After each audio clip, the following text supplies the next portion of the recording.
Welcome to Why Don't We Dress for Dinner Anymore? With a co-host, Teddi Krochman, senior style icon, back in black. And Melissa Pierce, entrepreneur and natural redhead. Today, we'd like to welcome our guest, Astrid Palca.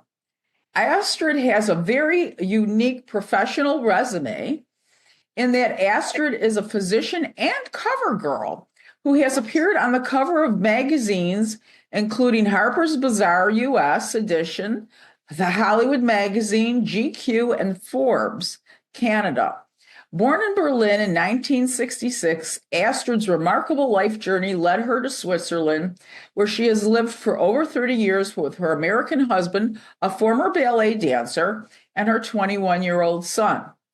Astrid is a general practitioner with expertise in insurance medicine. Moreover, she just started her modeling career in her late 40s, which began because of a video produced by her company. In addition to her successful Instagram page, which currently has 160,000 followers. According to an article in Hollywood Magazine, Astrid is not about following societal norms, but rather views her modeling as a celebration of all the layers of her personality. Welcome to the podcast, Astrid. Hello, I'm happy to be here. We're happy to have you. We're so excited. You know, what really interested me is, Astrid, of course, your beautiful photographs on Instagram and the covers that you've printed, etc. But the fact that you have such a blooming modeling career at an age when we wouldn't think of people as being models, let alone cover girls on Harper's Bazaar US. I mean, you can't get much bigger than that, No, you know. So the question would be, because you have this diverse background of being a physician and then a model, how were you even approached to become a model in your late 40s? What was this video? How?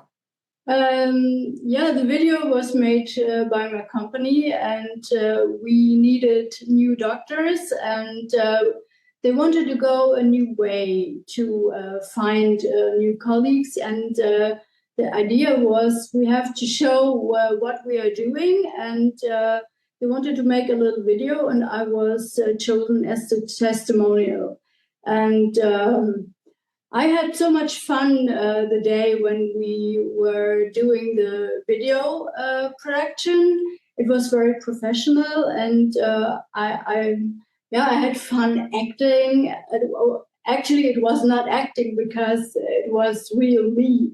It was you doing your job, right? Yes, really.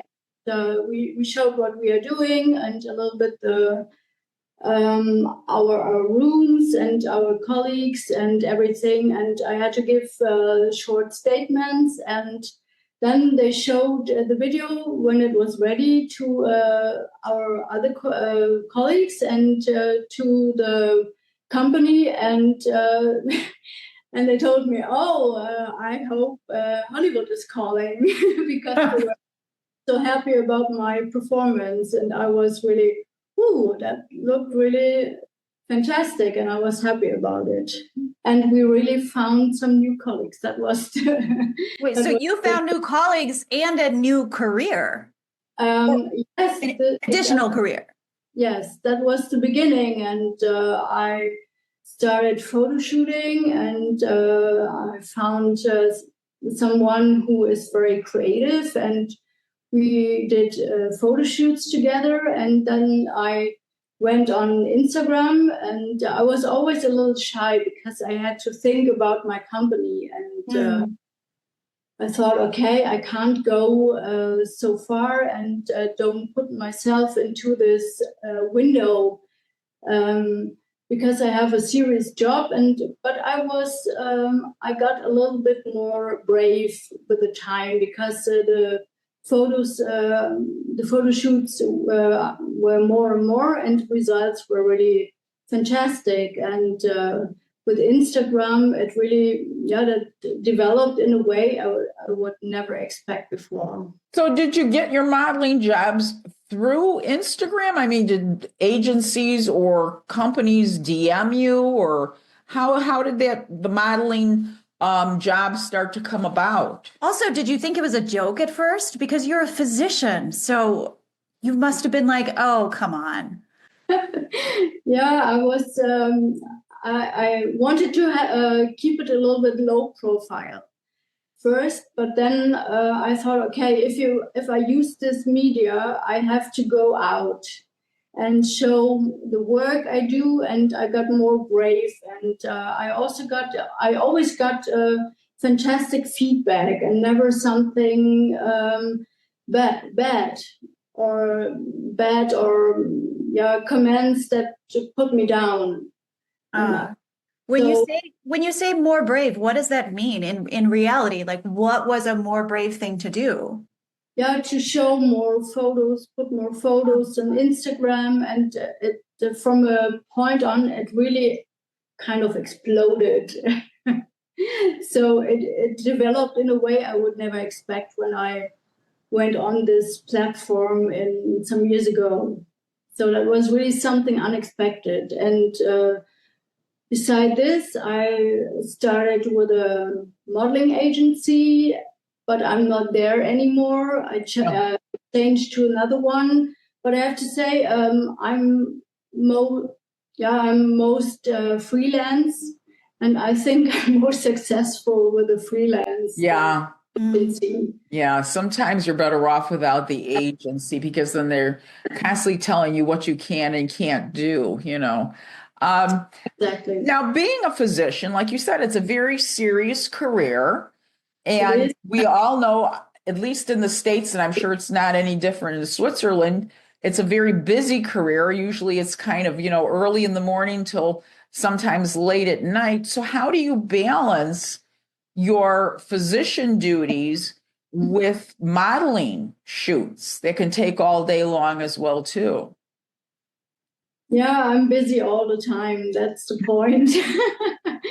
And I work 100%. And so the modeling jobs are at the weekend.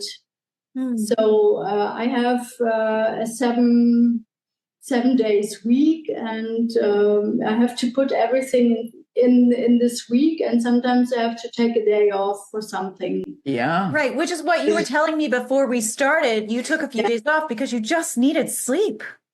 Yes. but you prefer your life this way. You prefer it to be this full. This is what I'm guessing.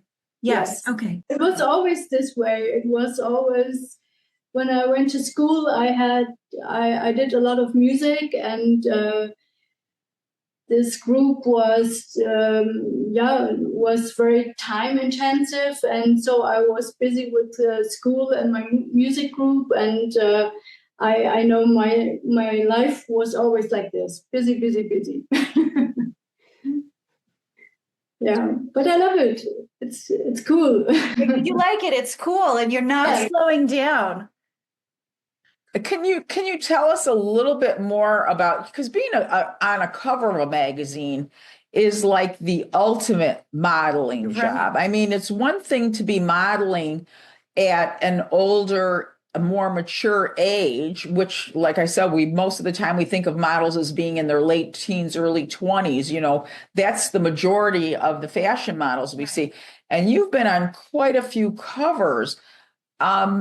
How do they approach you to be on the cover? Do they just call you up and say, Astrid, we'd like you to be on the cover of Harper's Bazaar magazine? I mean, how did that even come about? How did being on the cover of Harper's Bazaar, tell us a little bit about how that even happened.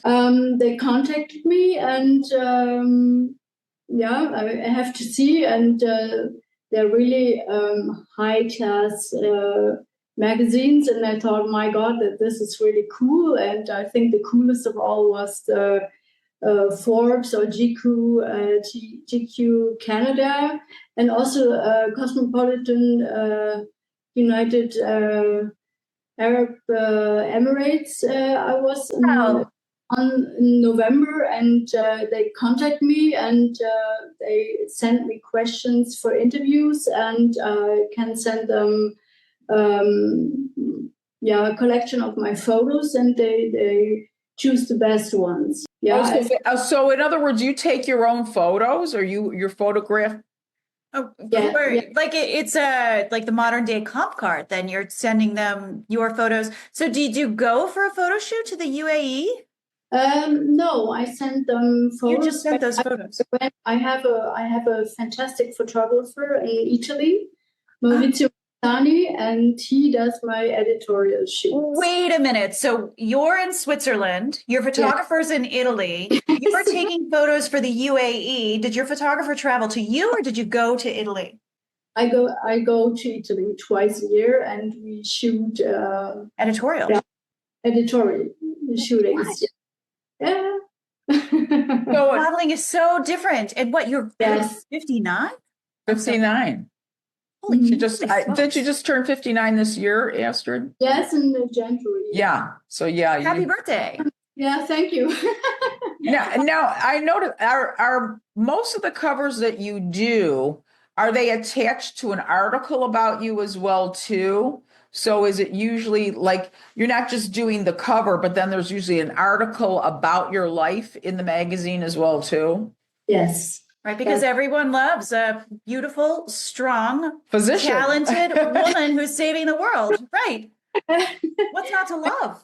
I think it's also not because of the photos. I think it's an interesting story, and nobody expects a 59-year-old woman, let alone a 59-year-old just woman, let alone a 59-year-old physician to be a cover girl on a magazine. Absolutely. Right. I mean, but we really should. At this point, we should not be surprised. We have interviewed so many incredible women. Yeah. I mean, it's amazing. Like Melissa said, as we go through our podcast guests, we've interviewed so many amazing women who've had wonderful careers and started brand new careers in their late 40s, mid 50s. You know, we're so amazed by it because I think, at least in the United States, and you could tell us how it is in Europe, but at least in the United States, we still struggle with ageism here, especially for women. You know, it's like once you hit 40, you know, people kind of like, oh, okay, well, your heyday is gone. Your big time is gone. Now step aside for the younger girls. You kind of feel like you're being pushed aside.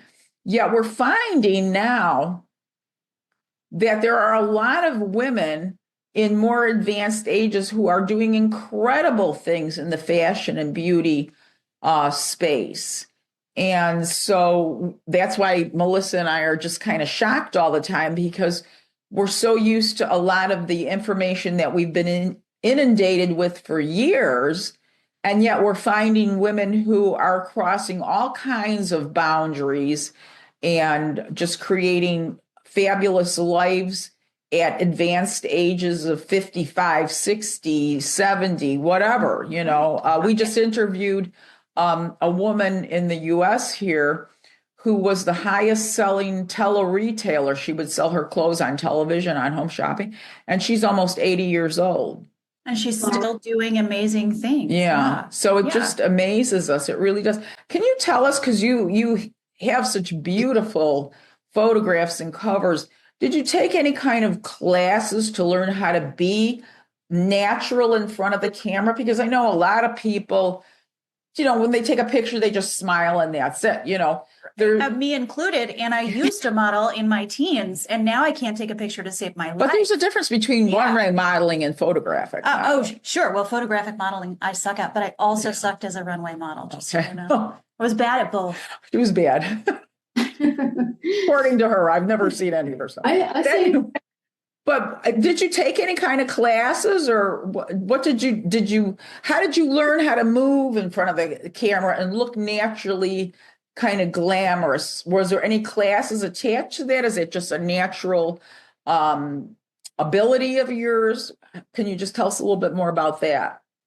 Yes, I think I was dancing a lot in my life, and I think if you are a dancer, you know how to move in front of the camera. And I think every photo shooting is for me, it's kind of learning. It's interaction, communication with the photographer, and you have to feel free and just think the camera is the eye of the photographer, and you have to take away all the things. The inhibitions. Yes, that inhibit you, and just be free, move, and show emotions. And last year, I really did some. I went to Kokorosha model camp, and that was really intensive training. Wait, do you have to tell me? Were you the oldest model there? No. No. No, no, Wait, no, really? At a modeling training camp? I thought so. No, there were models in their 60s, end of 60s, and we were 4, and I was the youngest of the older models. Wow. So, yeah. Well, how the tides have turned. Yes. Now, I have to ask, dancing. You said you danced a lot and that helped, but your husband is a ballet or was a ballet dancer. I'm assuming still dances. Yes. Were you also formally trained dancer, or are you like, no, I'm going out in nightclubs in Berlin dancing? Like, what's happening? Both. I took lessons. I did everything, a little bit classic, jazz dance. I did Latin dance, and I even was in Rio at the carnival in the 90s, and I went with a samba school at the Desfilar. And if you have photos, you have to send us one of the photos of you dancing in Rio. I don't have any because okay, well, we're gonna just imagine it then. Yeah. No, I have some pieces of my old costume. I can show you. I can send you a photo. All right. No, I took some pieces with me home, and I can tell you at the airport they treated it like a treasure. Oh. It's in a rubbish bag. I put everything in and took it like the crown of the queen. You're the crown of the queen in a trash bag going through security at the airport. That's fantastic. I love it so much. It's so funny. I love it. Yes. Well, Astrid, how would you describe your personal style? Have you always been interested in fashion?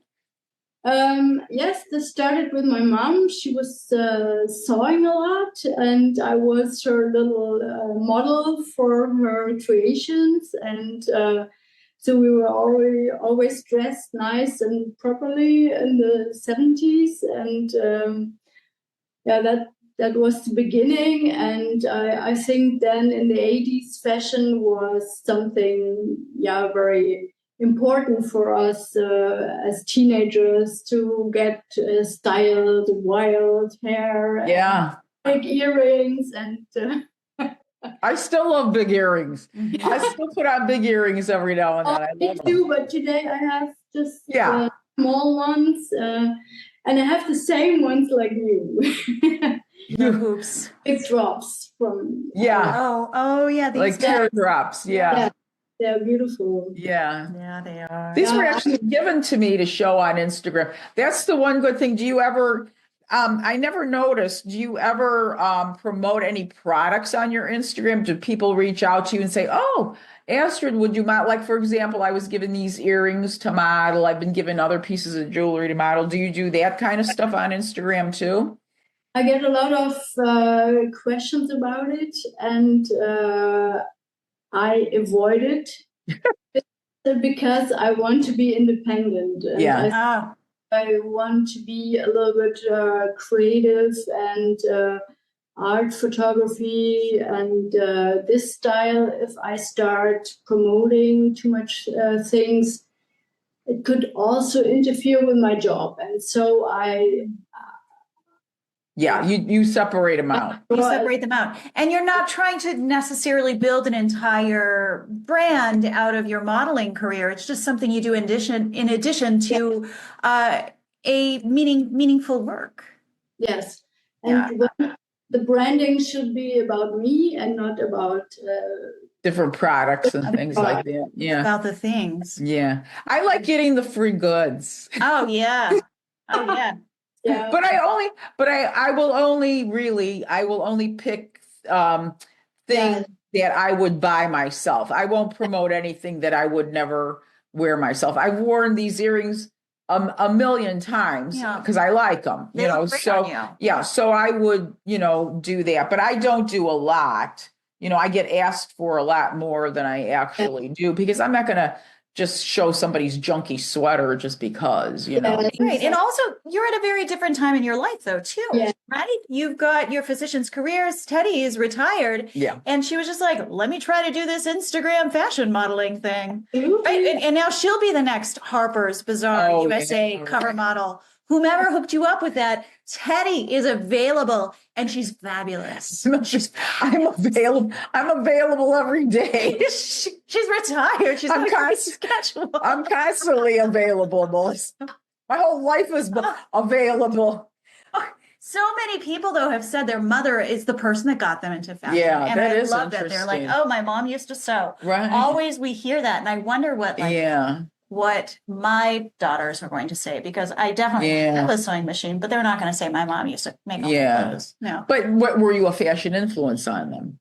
Like my mom was, I would definitely say a lot of women that we've talked to, when we ask them, how did you get your interest in fashion or what's your fashion style? Almost universally, they point to their mothers. Yeah. I mean, I can rarely remember anybody who didn't say somehow that the mom or some important woman in their life was a springboard to their love of fashion. No, I think my 18-year-old is going to be like it was Barbie, and my 19-year-old is going to be like it was from watching all of that anime because she dresses like a pirate. Oh, so I've got a pirate and a very pink princess. So. I don't know. Needless to say, very creative children. Yes. Maybe I have an influence. She did. She definitely did. Yeah. How would you describe how the women in general dress in Switzerland? One of the things that we focus on in this podcast, and that therefore the title, Why Don't We Dress for Dinner Anymore? Melissa and I were talking at an event one time, and I just looked around the room and I said, you have to come to these fashion events to really see people bringing, fashion and really dress. Nowadays, you go to restaurants and people look like they're going to go barbecue in the backyard or something. So it's the dress here in the United States has become ultra casual, almost to the point where, and then of course, since COVID, a lot of people even work remotely from home, so they don't feel like they need to get dressed because they're in their own home. How would you compare that to how women dress in Switzerland? Would you say it's ultra casual there as well too, or do people get dressed up for special events? Do they, like here you can go to the opera and somebody will be wearing blue jeans and carrying a backpack, Right. Or go out to dinner in leggings. Are women going out to dinner in leggings in Switzerland? I need to know. It depends where you live. But when you go to Zurich, the women are more classy and they really dress up nice for events and for dinner.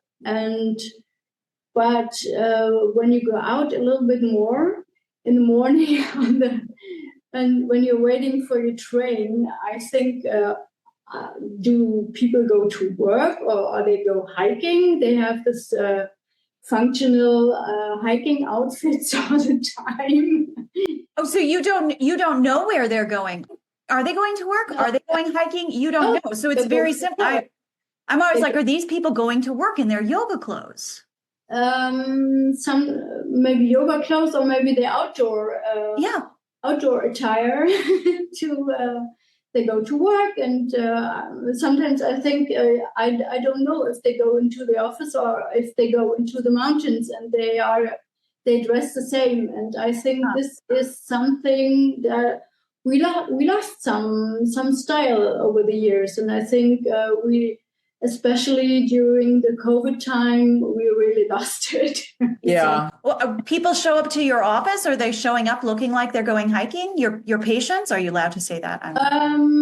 Some of the patients, yes, because they're not in good situations and they don't have a lot of money, and they maybe are in a bad situation. But sometimes also my colleagues, they always have this check pattern shirts and outdoor pants, and I think, guys, you're Oh, like those like the plaid shirts from like the grunge era, the flannelly. Yes. Yes. Okay, I got it. They're wearing flannel.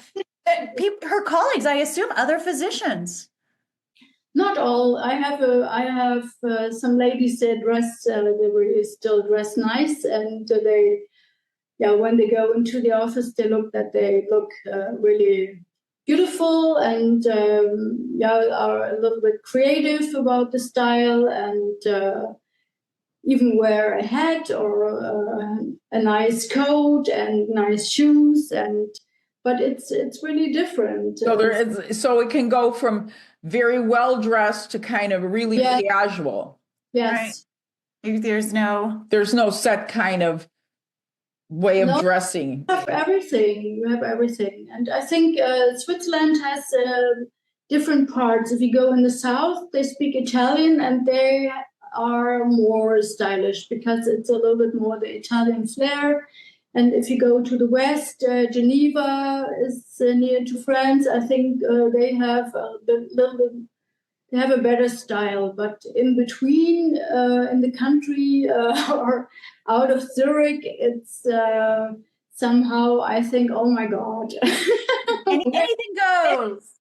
Would you say Zurich has more German influence to it? I think it's business style. They have a lot of bankers, and they have a dress code. A dress code. So you see this, and I think it's business influence. Okay. And Zurich is international. They have a lot of French speaking, High German speaking, English speaking people. Wait, you made this distinction. So High German, is there Low German or Common German? No. Or are they all on drugs? I need to know. Are they high Germans? They're walking around high. It's the language without an accent in Germany. So the written German is this is considered High German, and High German, and Switzerland has its own language. It's Swiss German. So yes, it's. So wait, is Swiss German is not High German? No, it's completely different. So you hear someone speaking High German, you know they were educated in a certain way. Yes, no, they're from Germany. There are a lot of people interesting from Germany living in Switzerland, and also my colleagues. We are half from Germany, and the other half is we are our Swiss colleagues, and we also have. One colleague from Austria, one is Italian, then we had a Spanish, we have one from Turkey, from Kosovo, so we are international. Very diverse, very diverse kind of workplace. Yeah. Super interesting. Well, we always ask, this is one question we ask all of our guests. So in closing, we want to ask you this question as well too, Astrid. What is your favorite era or eras in fashion, and why? Oh, I think these are the 1920s, the flapper girls. The dresses and the pearl necklaces and the short hair. And, I love this era. I love it. Do you like it because you feel that it's very avant-garde, glamorous? What is it in particular that draws you to that particular look? Because in the 20s, don't forget, that's when the hemlines started really coming up. No, that's right. And showing off those legs. Yeah, showing off the legs, yams, and the rolled down stockings and the rouge knees and the whole thing. So what was it about that particular look that you liked? Because it was also a very straight up and down silhouette. You know, the Right. Theodora dresses were very straight up and down. They were not, It was for the like most part. When in the boyish- 30s, it was yeah. more body shape. boyish haircut, boyish cuts. Yeah. Short skirts, rolled down stockings, rouge on the knees, which I'm 100% bringing back this spring. Teddy, we're going to do it. Oh, I don't want to rouge these wrinkles up me. We're going to rouge the hell out of our knees. Astrid, you're coming too. Rouge your knees. But what was it in particular about that style that attracts you, that you like that? I think that was completely something new. It was kind of a revolution and a liberation of women. So they came out and they partied, and that was the big time in Berlin. Berlin was was the city in the 20s. There was a lot of parties going on, and I think that was the first liberation movement of women, and it was in a very glamorous way. Yeah. I love this era. Yeah, you're right. Yeah. You know, I never thought of it in that way, but the 20s was really kind of the start of a revolution in the way women dressed. Because Yes. before that, it was almost always, you know, floor length dresses. The woman was pretty much covered from head to toe, and all of a sudden, and of course they always just let their hair grow however long it got, Yeah. put it up or whatever. This was bobbed hair, so they revolted in a way by cutting their hair That's almost right. in a kind of, like They you cut their said, hairs, they cut a their mannish style. Exactly. But the short dresses, the shimmy, you know, fringe on their clothes. You're right, Astrid. It was kind of like the precursor to the feminist movement. It was women also asking for the vote, not asking, demanding for the vote in this country. Right, in this country, and this was some post-wars. I mean, women Yeah. had just like worked on like wearing pants, getting degrees. Yeah. Degrees had happened at the end of the 1800s, Right. really pushing for an Where education. a woman could actually go to college. Right. It was like that push for education. Yeah. It was right before this right to work started Yes. happening, and it was this feeling that Yeah. anything could happen. Well, Yeah. you know, that makes sense, Astrid, because you yourself are kind of a revolutionary woman in that in the mid part of your life, you started a fabulous modeling career in addition to being a physician, which is a very highly demanding, highly scientific, you know, profession. So I can see where you appreciated the 20s, because that seems to capture your spirit, that you're kind of a revolutionary in and of yourself, because you don't fit into the box of just the professional physician or the professional model. You're kind of fluid in between. Yeah. I feel like she's dancing her way through her life. There Actually, you go. that flapper and that dancing, I was like, oh, that dancing has really helped a lot of things.